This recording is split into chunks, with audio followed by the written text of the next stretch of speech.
नमस्कार दोस्तों, मैं दिव्यांश आप सभी का स्वागत करता हूं आपके अपने चैनल द एग्जाम्स अड्डा में। उम्मीद करता हूं कि आप सभी लोग सकुशल होंगे।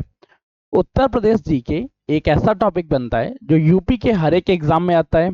चाहे आप सेना में जाना चाहते हो, मतलब उत्तर प्रदेश की सेना, मतलब यूपी पुलिस में जाने चाहते हो, उत्तर प्रदेश अधीनस्थ सेवा चयन आयोग के एग्जाम में जाना चाहते हो, एसएससी जीडी में जाना चाहते हो, कुल मिला के कोई भी एग्जाम्स हो, अगर आपका यूपी जीके से संबंधित क्वेश्चंस पूछे जा रहे हैं तो आज की ये क्लास आप लोगों के लिए एक वरदान साबित होगी। क्योंकि इस कंप्लीट सीरीज को अगर आप फॉलो करेंगे तो यहाँ पे यूपी जीके का कंप्लीट स्टडी मटेरियल होगा, पीडीएफ नोट्स हो गए, मल्टीपल चॉइस क्वेश्चन हो गए, प्रीवियस ईयर एग्जाम्स में जो क्वेश्चन आए, ये सभी चीजें आप लोगों को प्रोवाइड कराई जाएंगी हमारे व्हाट्सएप ग्रुप, टेलीग्राम ग्रुप, साथ में यूट्यूब चैनल के द्वारा। आपको करना क्या है, सिर्फ चैनल में को अगर आपने सब्सक्राइब नहीं किया सब्सक्राइब कर लीजिएगा और कम से कम 10 दोस्तों के साथ शेयर करिएगा, उनसे कहिएगा वो आगे 10 दोस्तों के साथ शेयर करें। तो चलिए आज की क्लास के बारे में चर्चा करते हैं। आज हम लोग चर्चा करेंगे उत्तर प्रदेश के सामान्य परिचय के बारे में पढ़ने के लिए। ये चर्चा 3 पॉइंट्स में होगी। सबसे पहले उत्तर प्रदेश के भौतिक परिचय के बारे में कि उत्तर प्रदेश का भौतिक या भौगोलिक परिचय क्या है। कुल मिला के ये जो उत्तर प्रदेश नाम ले रहे हैं किस एरिया का नाम है, कहाँ पड़ता है, किस तरह से पड़ता है। फिर हम लोग चर्चा करेंगे उत्तर प्रदेश का वर्तमान स्वरूप किस तरह से मिलता है, उत्तर प्रदेश का नामकरण किस प्रकार से होता है।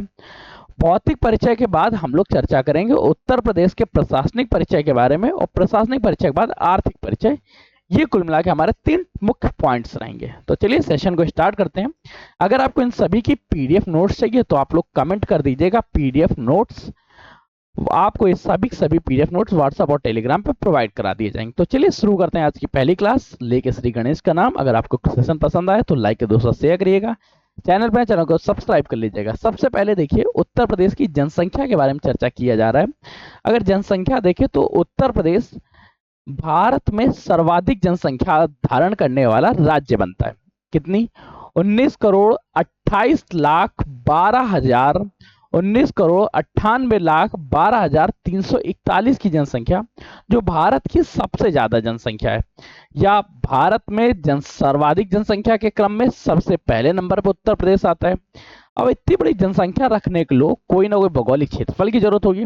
तो ध्यान रखो उत्तर प्रदेश का जो क्षेत्रफल है 2,40,928 वर्ग किलोमीटर।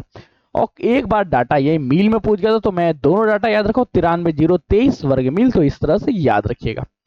अब क्या ये जो इतना बड़ा क्षेत्रफल है ये भारत में 19 करोड़ 98 लाख लोगों को रखने के लिए पर्याप्त है? ध्यान रखो इससे भी बड़ा क्षेत्रफल जो है वो राजस्थान के पास है, जो भारत में सर्वाधिक क्षेत्रफल वाला राज्य बनता है। Second Madhya Pradesh, third Maharashtra, fourth number पर उत्तर प्रदेश। यह क्वेश्चन इस तरह से पूछा जा सकता है, क्षेत्रफल की दृष्टि से उत्तर प्रदेश का भारत में कौन सा स्थान है? तो भारत में चौथा स्थान है जो 2,40,928 वर्ग किलोमीटर या 93,023 वर्ग मील है। भौगोलिक क्षेत्रफल की चर्चा करें तो उत्तर प्रदेश का भौगोलिक क्षेत्रफल 7 भारत के कुल क्षेत्रफल का 7.33% भाग है। 7.33% भाग बनता है कितना? 2.40 करोड़ 2,40,928 वर्ग किलोमीटर या 93,023 वर्ग मील। ये डाटा रहा। अब उत्तर प्रदेश के नामकरण को देखो। उत्तर प्रदेश का ऐसा तो नहीं है कि बचपन से हम लोग हमेशा उत्तर प्रदेश को उत्तर प्रदेश ही कहते थे। हमारे नाना के नाना, नाना के नाना, कोई ना कोई तो ऐसे होंगे जो उत्तर प्रदेश को उत्तर प्रदेश नाम से ना उत्तर पश्चिमी प्रांत से जानते हो। कुछ ऐसे भी होंगे जो इसमें उत्तर पश्चिमी प्रांत आगरा व अवध के नाम से जानते हो। कुछ ऐसे होंगे जो आगरा व अवध का संयुक्त प्रांत के नाम से जानते हो। और उसी सीरीज में कुछ ऐसे भी होंगे जो संयुक्त प्रदेश प्रांत और हम लोग तो उत्तर प्रदेश के नाम से जानते हैं। ये नामकरण कब पड़ता है, किस तरह से, उसके बारे में देखो। ध्यान रखो सन 1836 में उत्तर प्रदेश का नाम बदल के उत्तर पश्चिमी प्रांत रखा गया। उत्तर प्रदेश का क्या नाम रहा? उत्तर प्रदेश का नाम रखा गया उत्तर पश्चिमी प्रांत। 1836 के बाद सन 1877 में उत्तर प्रदेश के नामकरण में फिर से परिवर्तन किया जाता है। और क्यों किया जाता है? क्योंकि उत्तर प्रदेश में आगरा और अवध के क्षेत्र को मिला लिया गया था। जब आगरा व अवध का क्षेत्र मिला लिया गया तो उत्तर प्रदेश का नाम चेंज हो गया। नाम क्या पड़ता है? उत्तर पश्चिमी प्रांत, आगरा व अवध और लिख दिया जाता है। अब लगातार डॉक्यूमेंटेशन में बड़ी समस्याएं आ रही थी इतने बड़े नाम को लिखने के लिए, तो 1902 में इसका नाम छोटा कर दिया गया और रखा गया आगरा और अवध का संयुक्त प्रांत। आगरा व अवध का संयुक्त प्रांत। फिर 1937 की बात आती है, जब आगरा व अवध नाम को फिर से हटा दिया जाता है, उत्तर प्रदेश का नाम रखा जाता है केवल संयुक्त प्रांत। और फिर 24 जनवरी 1950 को उत्तर प्रदेश का वर्तमान नाम उत्तर प्रदेश मिलता है।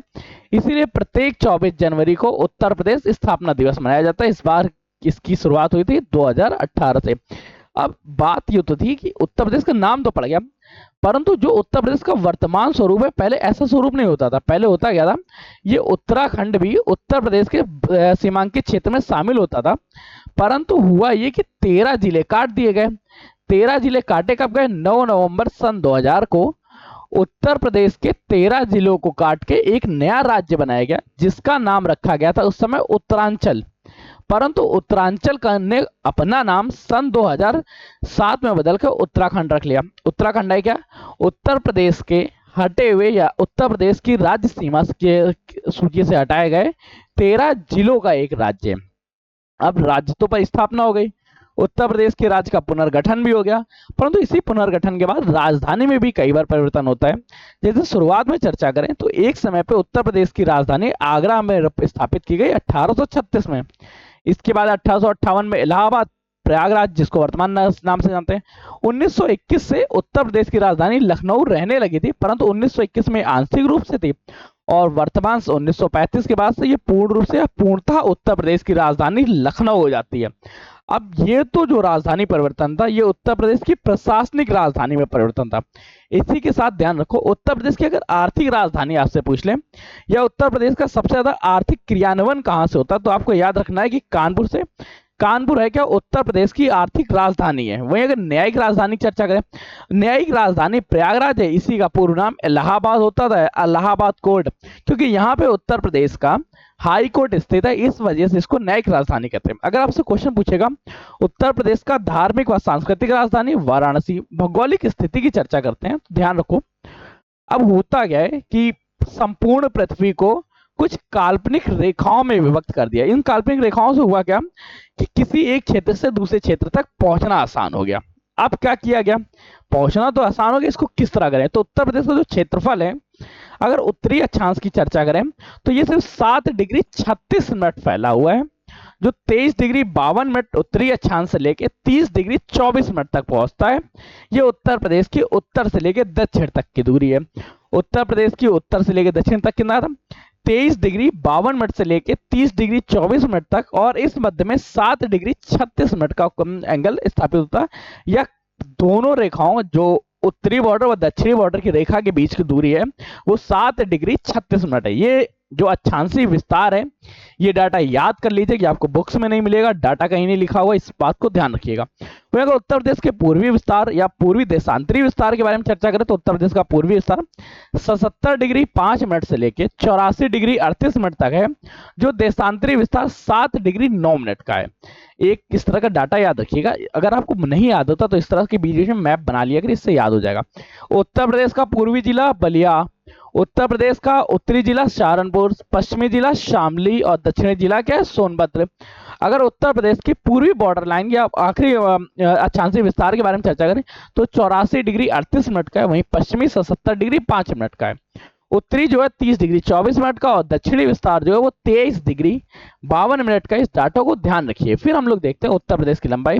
अगर आपसे कभी पूछ ले कि उत्तर से लेकर दक्षिण तक जाने के लिए हमें कुल कितने किलोमीटर गाड़ी चलानी पड़ेगी, तो उत्तर से लेकर दक्षिण तक सबसे ज्यादा सटीक पॉइंट भी चलेंगे तो 7 डिग्री 36 मिनट का है, जो 240 किलोमीटर का सफर बनता है।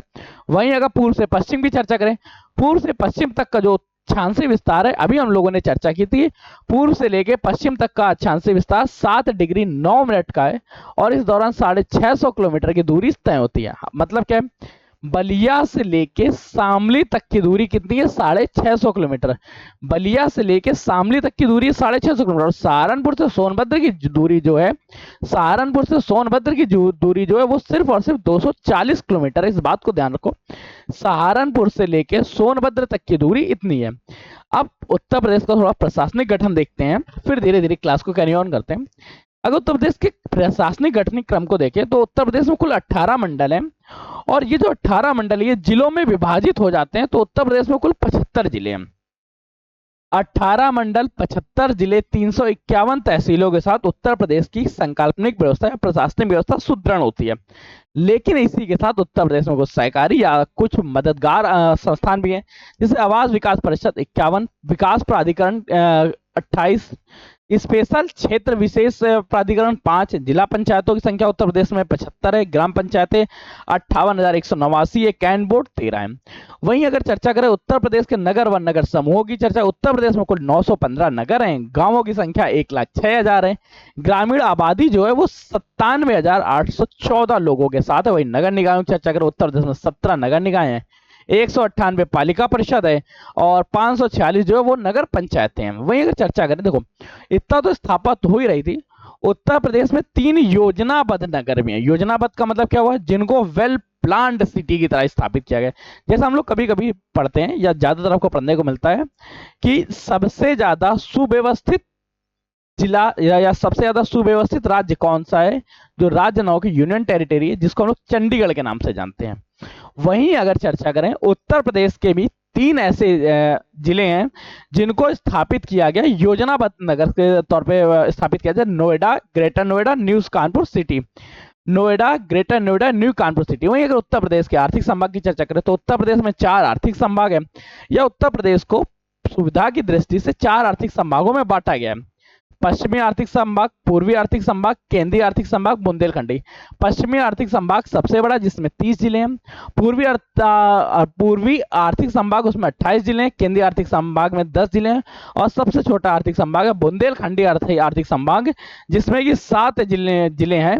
यहीं पर अगर उत्तर प्रदेश के बारे में चर्चा करें, उत्तर प्रदेश का पंचायतों में आरक्षण जो वो 1/3% होता है, ये तो 1/3 पार्ट होता है, 33%। अब चर्चा करते हैं उत्तर प्रदेश के मंडल के बारे में। देखो अगर चर्चा करें कि उत्तर प्रदेश के मंडलों के बारे में, उत्तर प्रदेश में 18 मंडल हैं, 75 जिले हैं। एक ऐसा जिले था जिसको महाकुंभ मेला क्षेत्र के नाम से जानते थे, वो जिला वर्तमान समय में समाप्त हो चुका है। इस बारे में, इसके बारे में डाटा नहीं। एक काम करेंगे हम लोग, अगर आप लोग कमेंट करेंगे तो महाकुंभ पर एक डिटेल वीडियो लेके आएंगे, जिसमें सारी की सारी चीजें कवर कर दी जाएंगी कि महाकुंभ से संबंधित कौन कौन से क्वेश्चंस पढ़ने चाहिए, क्या नहीं पढ़ना चाहिए, इन सभी चीजों को।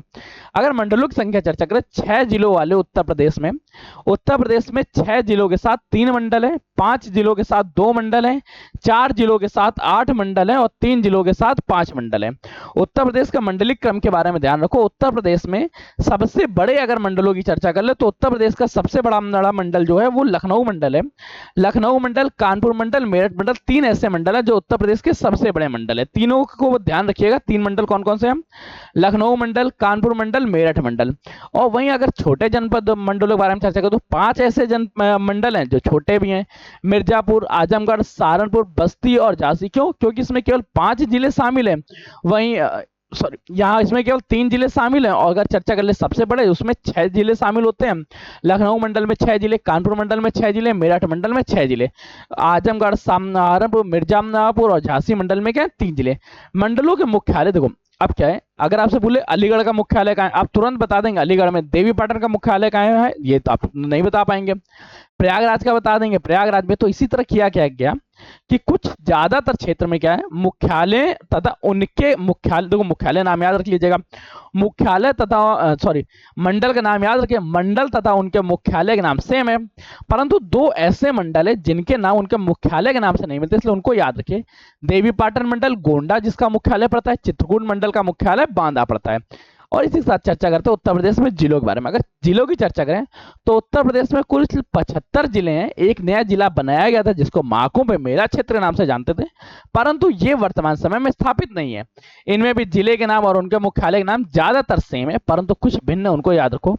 जैसे अमेठी गौरीगंज, संत कबीर नगर खलीलाबाद, गौतम बुद्ध नगर नोएडा। भदोही की चर्चा करें, ज्ञानपुर है, यहाँ पे जानपुर नहीं है, ठीक है। कौशाम्बी मंजनपुर, संभल पबास, अंबेडकर नगर अकबरपुर माती, कानपुर देहात पडरौना, कानपुर देहात कहाँ पे, माती, सिद्धार्थ नगर नौगढ़, जालौन उरई और फरुखाबाद फतेहगढ़। उत्तर प्रदेश के अगर राजकीय प्रतीक चिन्हों के बारे में चर्चा करो तो पॉइंट्स ध्यान रखिएगा। उत्तर प्रदेश का जो राजकीय चिन्ह है उसमें गंगा यमुना संगम देखने को मिलता है, धनुष बाण देखने को मिलता है, साथ में मछलियों का जोड़ा देखने को मिलता है। जो गंगा यमुना का संगम है ये प्रयागराज संगम को दिखा रहा होता है। धनुष बाण जो है भगवान राम और अयोध्या को दर्शाता है। वही जो मछलियों का जोड़ा है वो अवध में मुस्लिम प्रशासकों का प्रतीक है और ये रूमी दरवाजा से लिया गया है। लिया किसके द्वारा गया? रूमी दरवाजा से लिया गया है। मूल प्रतीक का जो स्वरूप था वो 1916 में तत्कालीन संयुक्त प्रांत आगरा व अयोध्या के लिए उपयोग किया गया था। 1947 में भारत की आजादी के बाद इसको स्वीकृत कर लिया गया वर्तमान स्वरूप जो है। और उत्तर प्रदेश का अगर राजकीय पशु की चर्चा करें तो उत्तर प्रदेश का राजकीय पशु बारहसिंगा है। उत्तर प्रदेश का राजकीय पशु कौन सा? उत्तर प्रदेश का राजकीय पशु बारहसिंगा है। मछली कौन सा? मोल या चेतक। वृक्ष पूछ ले तो अशोक, और पुष्प के बारे में चर्चा करें पलाश या टेशु के वृक्ष के बारे में। अब चर्चा करें जो उत्तर प्रदेश में 75 जिले हैं, इन्हीं 75 जिलों में कुछ जिले जो है वो एनसीआर में शामिल है, कुछ जिले एनसीआर में नहीं शामिल है। इनमें से 8 जिले हैं जो उत्तर प्रदेश के एनसीआर में शामिल है। वैसे एनसीआर में कुल 24 जिले शामिल हैं, जिसमें से उत्तर प्रदेश के 8 जिले, हरियाणा के 14 जिले और राजस्थान के 2 जिले। राजस्थान के 2 तो बिल्कुल याद रखिएगा, कभी मत भूलिएगा, जो आपको कंफर्म होने चाहिए अलवर व भरतपुर। अलवर और भरतपुर जो है उत्तर एनसीआर राज्य क्षेत्र में शामिल होने वाले राजस्थानी राज्य क्षेत्र है। उत्तर प्रदेश के 8 कौन से? गौतम बुद्ध नगर, गाजियाबाद, हापुड़, बुलंदशहर, बागपत, मेरठ, मुजफ्फरनगर, शामली। शामली अभी हाल ही में दिसंबर 2017 में शामिल हुआ था। और 3 ऐसे भी जिले हैं, सॉरी 4 ऐसे भी जिले हैं जो एनसीआर में शामिल होने के लिए प्रस्तावित हैं, परंतु अभी ये शामिल नहीं हुए, इसके बारे में चर्चा नहीं कर सकते हैं। मथुरा, अलीगढ़, हाथरस और बिजनौर। हरियाणा के 14 हैं, 14 करनाल, जिंद, पानीपत, सोनीपत, रोहतक, भिवानी, चरखी दादरी, झज्जर, गुरुग्राम, फरुखाबाद, महेंद्रगढ़, नूगढ़, पलवल। और राजस्थान के 2 हैं, राजस्थान के 2 कौन से? भरतपुर और अलवर। वहीं चर्चा करें उत्तर प्रदेश की सीमा के बारे में, तो उत्तर प्रदेश की सीमा तो कंफर्म है, पूर्व से पश्चिम तक कितनी? 650 किलोमीटर। उत्तर से दक्षिण तक कितनी? 240 किलोमीटर। उत्तर प्रदेश की जो सीमा है उसके बारे में ध्यान रखिएगा। उत्तर प्रदेश की बॉर्डर लाइन किसके साथ? 8 राज्यों के साथ, एक केंद्र शासित प्रदेश तथा एक देश के साथ लगती है। केंद्र शासित प्रदेश का नाम दिल्ली है, देश का नाम नेपाल है। और सबसे लंबी सीमा की चर्चा करें तो उत्तर प्रदेश की सबसे लंबी सीमा मध्य प्रदेश के साथ लगती है। मध्य प्रदेश के साथ 11 जिले सीमा साझा करते हैं। इस तरह के क्वेश्चन को थोड़ा सा और डिटेल में देखते हैं, एक्सप्लेन करते हैं। जैसे उत्तराखंड के साथ क्वेश्चन पूछ सकता है, उत्तर प्रदेश के 7 जिले किसी एक राज्य के साथ सीमा साझा करते हैं, वो राज्य निम्नलिखित में से क्या हो सकता है? ऑप्शन दिए गए उनमें से उत्तराखंड ध्यान रखो, उत्तराखंड और बिहार जो है जहां पे 7 जिले बॉर्डर सीमा साझा करते हैं, वहीं 6 जिले केवल हरियाणा के साथ सीमा साझा कर रहे होते हैं। और राजस्थान की चर्चा करें, झारखंड की चर्चा करें, छत्तीसगढ़, ये हिमाचल प्रदेश की, झारखंड, छत्तीसगढ़ और हिमाचल प्रदेश में 1 जिले सीमा साझा करते हैं। राजस्थान में 2 सीमा साझा करते हैं, अलवर और भरतपुर। राजस्थान में तो आपको कंफर्म होगा कि कौन कौन से 2 हैं, एक अलवर है और एक भरतपुर है, तो नाम मत भूलिएगा, ध्यान रखिएगा। केंद्र शासित प्रदेशों की संख्या, केंद्र शासित प्रदेशों से 2 जिले सीमा साझा करते हैं, नेपाल के साथ 7 जिले। अब एक एक थोड़ा सा डिटेल देख लेते हैं, इसके बाद आज की क्लास को खत्म करेंगे। जिसे मध्य प्रदेश के साथ 11 जिले शामिल करते हैं, 11 जिले सीमा साझा करते हैं, तो ये कौन कौन से? सोनभद्र, मिर्जापुर, प्रयागराज, चित्रकूट, बांदा, महोबा, ललितपुर, झांसी, जालौन, इटावा, आगरा। उत्तराखंड के साथ 7 जिले सीमा साझा करते हैं, मुजफ्फरनगर, सहारनपुर, बिजनौर, रामपुर, मुरादाबाद, पीलीभीत और बरेली। बिहार की चर्चा करें, बिहार के साथ 7 जिले सीमा साझा करते हैं, सोनभद्र, बलिया, देवरिया, गाजीपुर, कुशीनगर, चंदौली, महाराज। हरियाणा के साथ 6 जिले सीमा साझा करते हैं, बागपत, शामली, सहारनपुर, गौतम बुद्ध नगर, मथुरा, अलीगढ़। वहीं राजस्थान के साथ 2 जिले, राजस्थान के आगरा मथुरा नहीं हो गया यहाँ, ठीक है, ये थोड़ा सा गलत लिखा हुआ है, अलवर व भरतपुर, अलवर व भरतपुर, अलवर व भरतपुर तो राजस्थान के हैं, ठीक है, सॉरी मैं थोड़ा सा नशे में चल रहा हूँ इसलिए ऐसा हुआ, ठीक है। राजस्थान के साथ 2 जिले सीमा साझा करते हैं, आगरा और मथुरा। झारखंड के साथ सोनभद्र, छत्तीसगढ़ के साथ सोनभद्र और हिमाचल प्रदेश के साथ सोनभद्र। सोनभद्र कितने हैं? सोनभद्र के बारे में ध्यान रखिएगा, सोनभद्र 4 जिलों के साथ सीमा साझा करता है, दिल्ली के साथ 2, गाजियाबाद और गौतम बुद्ध नगर। नोएडा की चर्चा करें, नोएडा के साथ 7 जिले सीमा साझा करते हैं, 7 के नाम एक बार याद रखिएगा, पीलीभीत, लखीमपुर खीरी, बहराइच, श्रावस्ती, बलरामपुर, सिद्धार्थनगर और महाराजगंज। 4 राज्यों के साथ सीमा साझा करने वाला एकमात्र जनपद है सोनभद्र। और ये सोनभद्र जो है ये 4 राज्यों के साथ सीमा साझा करता है, ये सिर्फ और सिर्फ अपनी जो सीमा रेखा है जो 4 राज्यों के साथ साझा करता है, ये सिर्फ उत्तर प्रदेश में नहीं, भारत का इकलौता या भारत का एकमात्र जिला है जो 4 जिलों के साथ, 4 राज्यों के साथ सीमा साझा करता है, सोनभद्र। भारत का एकमात्र जिला जो 4 राज्यों के साथ सीमा साझा करता है। 3 राज्यों के साथ सीमा साझा करने वाले जनपद कौन कौन से हैं? सहारनपुर हरियाणा और ठीक है। और यही चर्चा करते हैं सोनभद्र के बारे में। सोनभद्र मध्य प्रदेश, छत्तीसगढ़, झारखंड और बिहार के साथ सीमा साझा करता है। ये इस तरह से एक बॉर्डर लाइन याद रखिएगा। एक पॉइंट और याद रखिए ललितपुर के बारे में। ललितपुर क्या कहता है? ललितपुर तीन ओर से समुद्र से तीन ओर से मध्य प्रदेश से घिरा हुआ क्षेत्र है। उत्तर प्रदेश का जिला है। उत्तर प्रदेश के भौगोलिक परिचय के बारे में सेशन कल करेंगे। आज के बारे में आपको समझ में आ चुका होगा कि इस समय रात के 2 बज रहे हैं और मैं रिकॉर्डिंग कर रहा हूँ। ठीक है, मिलते हैं नए सेशन में नई जानकारी के साथ। तब तक के लिए कीप स्टडी, कीप स्माइलिंग, पढ़ते रहिए, मुस्कुराते रहिए। पढ़ाई मुस्कुराहट एक साथ अच्छी लगती है, अकेले में और अधूरे लगते हैं। और हाँ, अपने मन के विचारों को, अपनी चीजों को कमेंट करके बताइएगा, क्योंकि आपके कमेंट पढ़ने के लिए हम लगातार तो रहते हैं। आपके कमेंट हमें इंप्रूव करने के लिए सहायता देते हैं। तो चलिए अपनी वाणी को यहीं विराम देते हैं। सेशन लाइक करिए, दोस्तों शेयर करिए, चैनल पर चैनल सब्सक्राइब कर लिएगा और दोस्तों का ये कम से कम 10 दोस्तों शेयर करें और वो आगामी 10 दोस्तों के साथ शेयर करें। चलो धन्यवाद दोस्तों।